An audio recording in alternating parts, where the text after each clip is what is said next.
ఇక్కడున్న మనం కూడా కొంతమంది యాకోబులాగే ఉన్నామేమో. కుటుంబ గొడవలు, కుటుంబ కలహాలు, ది బెస్ట్ కావాలని ఆరాటం, పోరాటాల్లో కాన్ఫ్లిక్ట్స్ రావడం, ఒంటరితనం.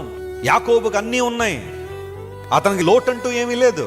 తల్లి, తండ్రి, దాసదాసీలు, ఆ ఇల్లంతా కూడా సంపదలతో ఉన్న ఆ పరిస్థితుల్లో కూడా యాకోబు ఒంటరివాడిగా ఉండాల్సిన పరిస్థితి వచ్చి. కొన్నిసార్లు జీవితం అంతే, టఫ్ టైం కొన్నిసార్లు నడుస్తుంది. ఎవరి బాధ వారు ఫీల్ అవ్వాల్సిందే.